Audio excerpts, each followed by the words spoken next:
everyone! Hi guys, it's me again, it's Miranda, and today's video is being brought to you from the comfort of my living room floor because I'm about 1 week away from the end of my first term of second year, and I'm doing so good. Like, I'm handling everything really well. I'm like, honestly, the picture of total composure. So what you see here, nothing to worry about. I'm just trying to ground myself a little bit, you know, like physically ground myself. So while I just work through a few things here, clearly, I thought I would also speak to you about reflective practice and how to do that if you're like a little on the emotionally avoidant side. But before we get into that, let's just hit the pause button, take a step back.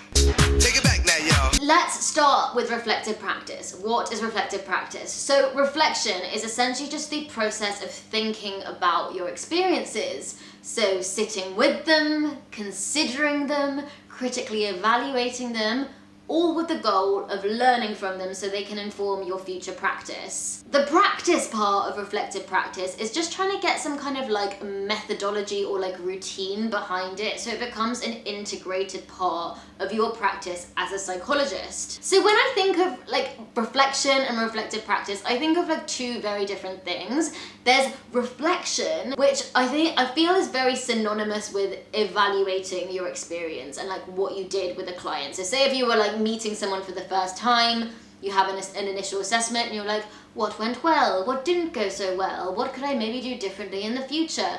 And it's kind of like surface level procedural stuff, all feels quite fair enough. But then there's reflection. And this for me is going that step deeper. So it's connecting with some of the feelings which might be present either for you after or while kind of in the room when you're working with someone. And that, in my mind, can be the most impactful. That can really lead to like realizations in terms of your own self-awareness, about your biases, about like the relationships and dynamics that are forming in the therapy space. All really good stuff, but that side can be a little bit difficult if you're a bit of an emotionally avoidant type. So what I mean by emotionally avoidant, like for me, my default setting is going into like logical, practical, reasonable headspace. Like I don't really initially straight away connect with my feeling side when things happen. So for that reason, I'm like not particularly amazing at naming my own feelings, which is just like a really good skill for a psychologist. But also I have a very delayed reaction to my feelings because I like jump into this logical space. It's not that I don't feel things, it's just that I kind of don't connect with them. So things might happen in January and I have an emotional response to them in November, which is really, really helpful. So as you can imagine, if you're kind of like that, that can form a little bit of an obstacle to the deeper side of reflective practice. But I do have a couple of years of psychology-themed work experience under my belt now. So I feel like, especially in the last year since I started training on the clinical psychology doctorate, I have started to learn about different ways that I can engage my emotional side, which seem to really work for me so I can reap the like deeper effects of reflective practice. So I'm going to be talking to you about two things in this video. Number one is like free form reflective practice, just free form.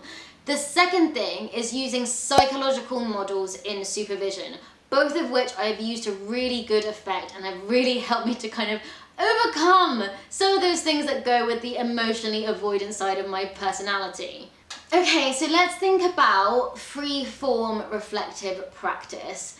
So as many of you will know, there are models which do exist to help guide your reflective practice. So say like Gibbs' model.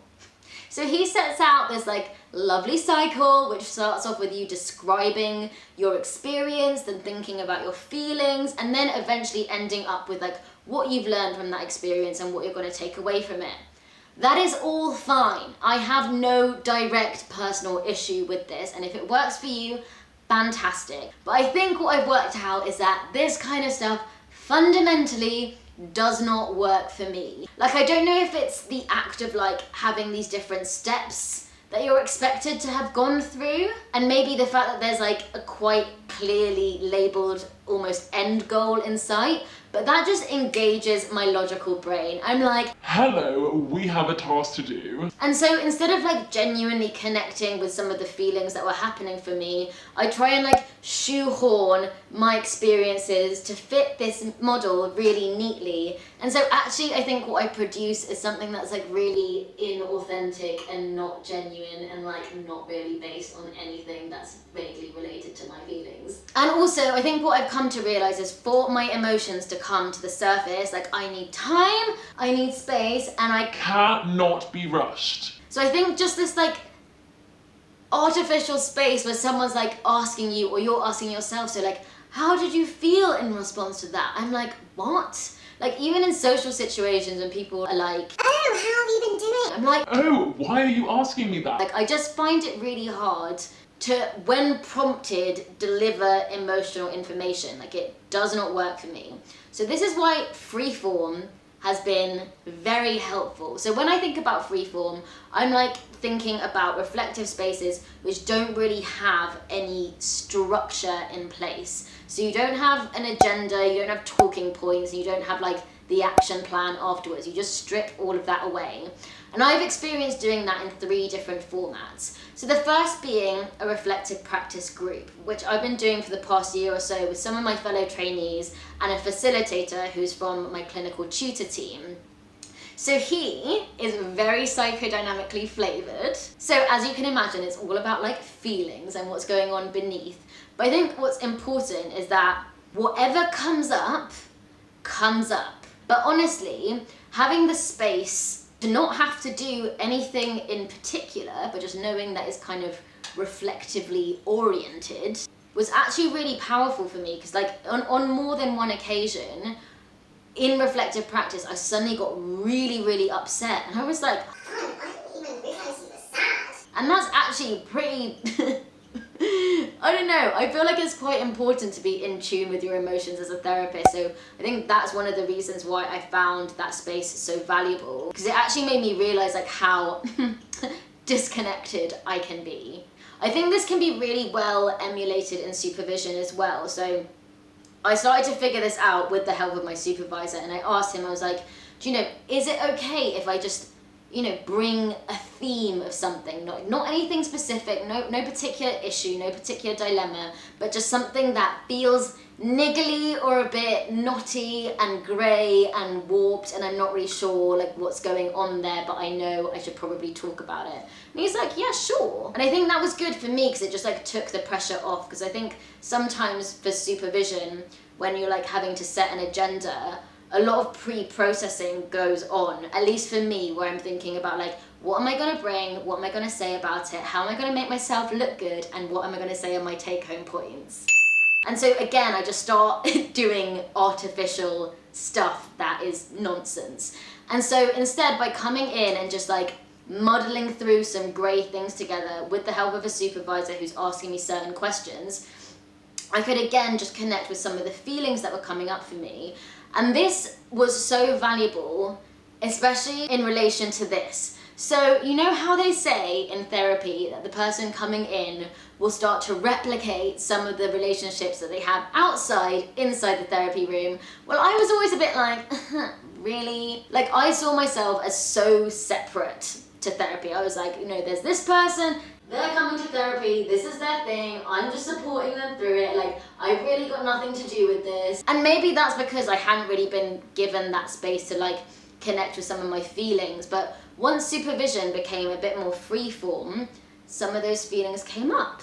And I realized once I'd identified them and put my finger on them, I was like, we are doing exactly what this person is telling me that they're doing with their mother or their partner or whatever. And I didn't even realize I was getting involved in another dynamic which wasn't helpful. And it was really like, oh my God, I didn't even realize this stuff was happening. So the third format that I have tried out, and I think, you know, this is useful because not everyone has access to reflective practice groups or a supervisor who might be able to supervise them in this way, but you can definitely do it on your own. So this could be through journaling, through a bit of vlogging maybe, doodling, any medium that suits you. But what I would say, don't try and impose any structure to it. Like just Set yourself like a block of time, an hour, hour and a half, like without any distractions, and just see what comes up. I know there's probably, like for people who haven't tried it before, it's like, yeah, but like, what am I doing? Something will 100% come up for you. Like, you might have to wait 5 minutes, 20 minutes, half an hour, whatever, but like, you will end up starting to produce something and there will be meaning behind that. But honestly, like, I have taken so much from like this style of reflective practice, and I think it's just shown to me like how much I hide behind tasks and structure. So it's been illuminating. So I guess the second thing that's been really helpful to help me just like bypass the emotional avoidance and connect with reflective practice better is using psychological models within supervision. So I only did this in my last placement because my supervisor said that he likes to supervise people in the style of the therapy that they're delivering. So if you've got like a CBT case, it means that your supervision will be CBT flavored. So I was working with this young person using acceptance and commitment therapy. At the heart of ACT is essentially thinking about your values, so the things that are important to you, like being kind, equality, being hardworking, like all of those kind of things. And it argues that our distress comes up when we're living a life which is far removed from those values and we're not emulating them, but it can be quite hard to like connect the two properly. So I was doing all these different tasks and this work with this young person, and I started doing little segments of the work that I was doing in supervision myself. So there's one task which helps you decipher which are your most important values. So you go from a list of like, I don't know, 30, and then you whittle them down to like your top 5, top 3, top 1. So my supervisor encouraged me to do this within supervision. And then we had a bit of discussion around this, and this is exactly what I was doing with my client. And he was asking me like, are there any values which are really important to you that didn't feature in your top 5? So I said, yes, actually. Creativity, that's one that I really admire in other people. I love this idea of having original thought and moving things forward and thinking outside of the box, but like, yeah, it didn't feature. And he's kind of like, why? And I'm like, oh, you know, like, I just don't feel like I'm a creative person, like I don't think I have any creative talent. And he was like, No, that's not it. and at first I was a bit like, what? Like, triggered. But he was like, it's not that you're not creative, you just haven't made time to nurture that. You haven't prioritized it. That's why it's not featuring in your life. And I was like, oh my God. So as supervision progressed, we started doing like a few things where I started thinking about, okay, so if creativity is important to me and I'm not emulating it and not showing it in my life, like what can I do to start bringing those two things closer together? And that's incidentally how I started doing this YouTube channel. But what I found out, the reason why I don't try and be creative is because it makes me hate myself. Like, it brings all these insecurities up to the fore. I'm like, I hate this isn't worth it, like this is a pile of crap, everyone hates me. Like, it makes me feel so insecure and self-conscious, and I'm like, oh, that's why I don't do anything creative. Not because I'm not a creative person, but because it's incredibly difficult to do this. And honestly, this made me like feel things deeply. Like, there were supervision sessions where I was like talking about all of this stuff, and I was literally like, I was literally like, you know, like bent over, excuse me, like bent over, absolutely horrified, so embarrassed. And why this is important, because I know this feels very like Miranda centric, but I was asking my young person to do something similar, and they were having similar struggles. And actually that was a really important kind of moment for me, because I think in therapy, you know, people will come in and they'll say like, you know, I want to work on this and it's really important for me, and then you kind of collaboratively make a plan of like how they might do that, and then it doesn't happen. And you're a bit like, you know, I think sometimes you can fall into that space of like, well, if it was really important to you, like just go, you know, just Do it. and not to be insensitive, but I think like sometimes that link breaks a bit. But for me, going through some of those feelings, like the act of like doing it and going through it with this client, it made me realize just how much of an ask it was for her to do some of these things, and I was feeling it too. And I think that was such an important part of my reflective practice because it made me feel so much more compassionate to the situation, patient, and I think it helped me really adapt the way I was working so that it was compassionate to the fact that this was really, really hard. And that's not to say, like, if I hadn't gone through this, that I wouldn't have been compassionate to that, but I think there's like an added extra thing when you have felt some of that yourself. You're kind of like, Whoa, okay. let's slow this down a bit. And this can be applied with any kind of model. So say if you're like doing something like CBT flavored with someone, maybe doing like a behavioral experiment or doing a bit of graded exposure, like challenging yourself to do something that you're also asking of your client, because like the act of doing meant that I was feeling things, and that gave me so much insight, which really, really enriched my practice as a clinician.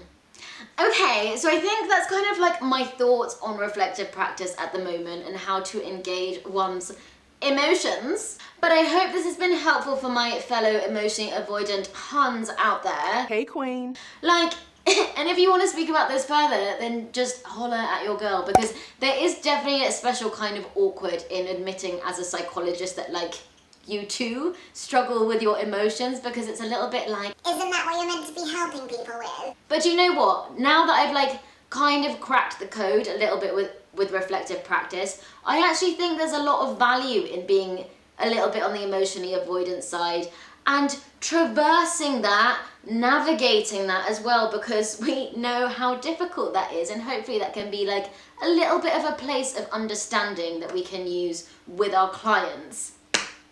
Food for thought. But I'm going to leave the video there. So I really hope you enjoyed it. I enjoyed filming it. I'm really excited to get up off this floor soon. And I look forward to speaking to you next week. Ciao for now.